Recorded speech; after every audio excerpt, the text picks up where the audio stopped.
Hello friends, welcome to my YouTube channel Rajeev GS academy. आज हम लोग करेंगे भारतीय राज्य व्यवस्था, इंडियन पॉलिटी, जो कि बहुत ही इंपॉर्टेंट सेशन है दोस्तों। ये चैप्टर नंबर 8 है, मूल कर्तव्य यानी कि फंडामेंटल ड्यूटीज। दोस्तों ये चाहे वो आपकी यूपीपीएससी आरओ की परीक्षा हो, या फिर यूपीपीसीएस प्रारंभिक परीक्षा हो, या फिर यूपी ट्रिपल एससी या यूपीपी यानी कि कोई भी वनडे एग्जाम हो, चाहे कोई भी स्टेट पीसीएस का हो, जो भारतीय राज्य व्यवस्था से संबंधित मूल जो मूल अधिकार रिलेटेड और मूल अधिकार जैसे कि मूल अधिकार हो गया या फिर मूल कर्तव्य हो गया, फंडामेंटल ड्यूटी से रिलेटेड जितने भी क्वेश्चंस आपके आते हैं, वो सारे क्वेश्चन इस वीडियो के माध्यम से कवर होंगे, चाहे किसी भी एग्जाम में हो।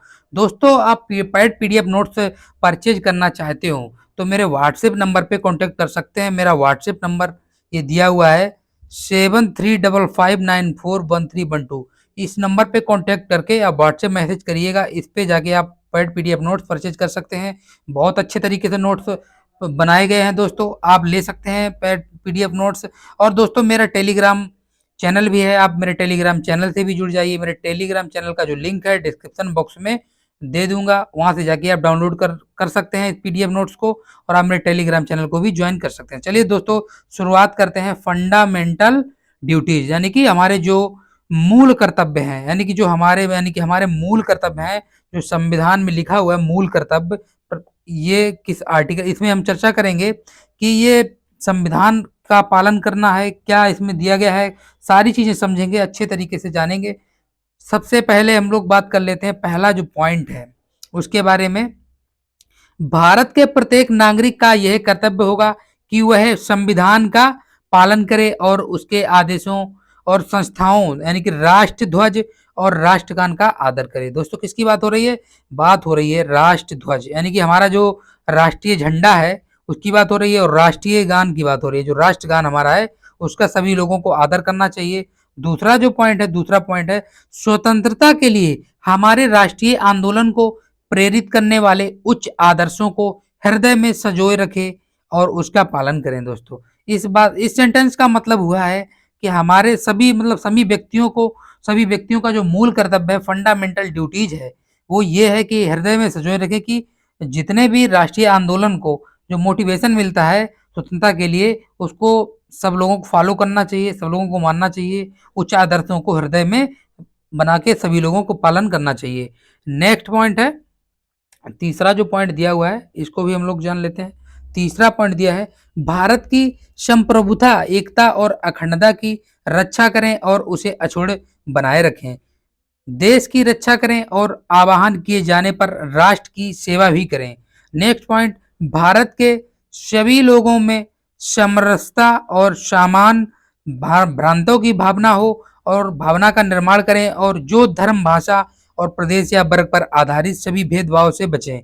पर हो सकती है ऐसी प्रथाओं का त्याग करें जो स्त्रियों के सम्मान में विरुद्ध हो। यानी कि इस सेंटेंस का इसका इस कहने का मतलब ये हुआ है कि यहाँ पे स्त्रियों का सम्मान करें, स्त्रियों को रिस्पेक्ट दें, उनके विरुद्ध कोई भी ऐसी घटना ना करें जिससे कि उनको समस्या कोई उत्पन्न हो। तभी आप लोग मूल कर्तव्य, मूल दायित्व आप लोग निभा पाएंगे। चलिए नेक्स्ट पॉइंट दिया है हमारी सामाजिक सांस्कृतिक गौरवशाली परंपरा का महत्व समझें और उसका परिरक्षण करें। दोस्तों इसका मतलब ये हुआ, इस सेंटेंस का मतलब जो हमारी सामाजिक जो समाज है हमारा, उसमें जो गौरवशाली परंपराएं जो चलती हैं उनका सभी धर्मों का आदर करना चाहिए। सभी चीज़ों को समझ के समाज में जितने भी त्यौहार होते हैं उनको सारी चीज़ें सही तरीके से, सही ढंग से पालन करना चाहिए।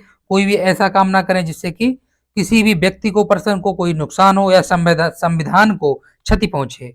यही हमारा मूल कर्तव्य है, यही हमारी मूल ड्यूटी है, यानी कि फंडामेंटल ड्यूटी है। नेक्स्ट पॉइंट है प्राकृतिक पर्यावरण की, जिसके अंतर्गत झील, नदी और वन्य जीवों की रक्षा करें और उसका संवर्धन भी करें तथा प्राणी मात्र के प्रति दया भाव रखें। दोस्तों इस सेंटेंस का मतलब हुआ है कि जो हमारा नेचुरल, जैसे पेड़ पौधे हो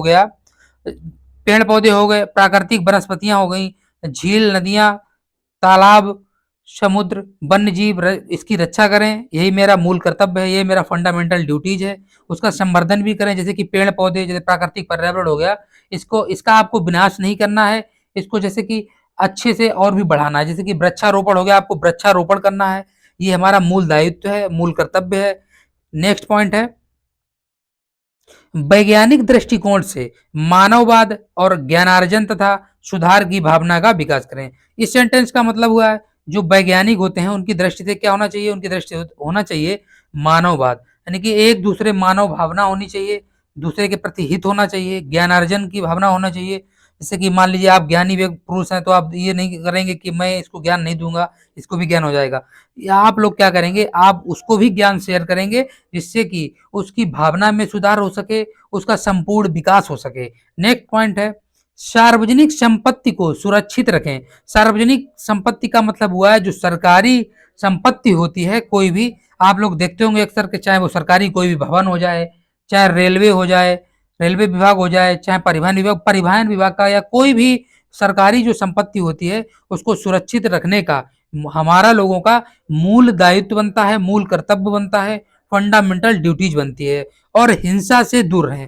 हिंसा का मतलब हुआ लड़ाई झगड़े से दूर रहें, जिससे कि किसी भी प्रकार की आपको क्षति ना पहुंचे या संविधान को क्षति ना पहुंचे, यही मेरा मूल कर्तव्य होना चाहिए। नेक्स्ट पॉइंट है 10 नंबर, व्यक्ति और सामूहिक गतिविधियों के सभी क्षेत्रों में उत्कर्ष की ओर बढ़ने का सतत प्रयास करें। सतत का मतलब हुआ है कि निरंतरता, निरंतर प्रयास करें सफलता की ओर। यानी कि कोई भी सामूहिक गतिविधि हो, जैसे कि कोई भी कहीं फंक्शन होता है तो वहां पे जैसे कहीं भी आप सम्मिलित हो, जैसे कोई भी फंक्शन हो उसमें आप लोगों को सम्मिलित होना चाहिए, जिससे कि आपका सर्वांगीण और सतत विकास हो सके।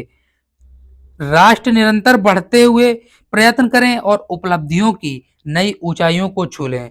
नेक्स्ट पॉइंट, माता पिता या संरक्षक का कर्तव्य होगा कि वह 6 से लेकर 14 वर्ष के बीच की आयु के अपने बच्चों को प्रतिपाल ले, यानी कि उसको शिक्षा प्राप्त करवाएंगे और उनको अवसर भी देंगे अच्छे क्षेत्रों में, ताकि वो अपना सर्वांगीण विकास कर पाए। ये आपका फंडामेंटल ड्यूटीज के अंतर्गत ही आता है। नेक्स्ट हम लोग जानेंगे कि जो मूल संविधान में मूल कर्तव्य के अंतर्गत नहीं आते, यहाँ से क्वेश्चन आपका बहुत ही देखने को मिलता है, बहुत ही इंपॉर्टेंट क्वेश्चन यहाँ से बनता है। इसके बाद पॉइंट देख लेते हैं, मूल संविधान फंडामेंटल ड्यूटीज से जो मूल कर्तव्य से रिलेटेड नहीं है, इसके बारे में हम लोग समझ लेते हैं। 1975 में 1975 में बनी सरदार स्वर्ण सिंह कमेटी की रिपोर्ट, यहाँ से क्वेश्चन कभी कभी पूछ देता है सरदार स्वर्ण सिंह कमेटी किससे संबंधित है, तो उसका आंसर हो जाएगा कि ये मूल कर्तव्य से संबंधित नहीं है। इस तरीके दे देगा या इनमें से नहीं है, इस तरीके से क्वेश्चन बना देता है। और रिपोर्ट की अनुशंसा पर इसे 42वें संविधान संशोधन 1976 में, दोस्तों 1976 में। नेक्स्ट पॉइंट, 1976 द्वारा संविधान में सम्मिलित किया गया 42वें संविधान संशोधन अधिनियम 1976 द्वारा भारतीय संविधान में भाग 4 का जोड़ा गया और अनुच्छेद 51 का के तहत 10 मूल कर्तव्यों की सूची का समावेश किया गया। 86वें संविधान संशोधन 2002 के द्वारा एक और मूल कर्तव्य को जोड़ा गया। दोस्तों इसके सेंटेंस का कहने का मतलब ये हुआ है कि जो 86वां संविधान संशोधन 2002 हुआ था, उसमें भी एक मूल कर्तव्य को जोड़ा गया था।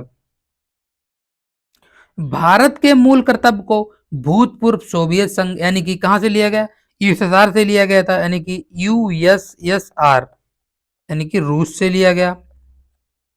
भारत में मूल संविधान को सोवियत संघ रूस के संविधान से अपनाया गया है।